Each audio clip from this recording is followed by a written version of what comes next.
તો બીજી તરફ સુરતમાં માંડવી પોલીસ સ્ટેશન ખાતે મોહરમ તાજિયાના તહેવાર અંગે ડીવાયએસપીના અધ્યક્ષ સ્થાને શાંતિ સમિતિની બેઠક યોજાઈ હતી, જેમાં તાજિયા કમિટીના સભ્યો, શાંતિ સમિતિના સભ્યો તેમજ નગરના મહાનુભાવો ઉપસ્થિત રહ્યા હતા।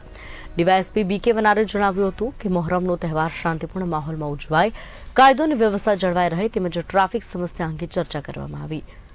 આ બેઠકમાં તત્કાલીન નગર ભાજપ પ્રમુખ નીતિન શુક્લ, ઉપપ્રમુખ ઈશ્વર સોલંકી, મુસ્લિમ બિરાદરો યુસુફ મુલતાની, રસીદભાઈ, મામલતદાર તેમજ શાંતિ સમિતિના સભ્યો ઉપસ્થિત રહ્યા હતા।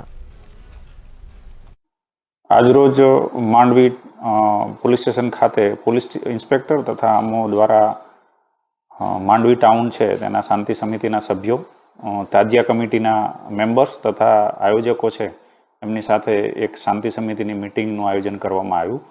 આગામી મોહરમના તહેવાર અનુસંધાને આ જે તમામ સભ્યો છે એમની પાસેથી સૂચનો લેવામાં આવેલા અને પોલીસ દ્વારા બી સૂચના આપવામાં આવેલી અને તેમના દ્વારા જે કંઈ પોલીસ પાસેથી જે અપેક્ષિત મદદની જરૂરિયાત હોય એ અંગે પણ એમની સાથે ચર્ચા કરવામાં આવેલી છે। કાયદોની વ્યવસ્થા જળવાઈ રહે અને ટ્રાફિકની વ્યવસ્થા પણ જળવાઈ રહે એ અંગે ચર્ચા કરવામાં આવેલી છે અને આ જે મોહરમનો તહેવાર છે શાંતિપૂર્ણ રીતે માહોલમાં ઉજવાય એ અનુસંધાને જરૂરી ચર્ચા કરવામાં આવેલી હતી।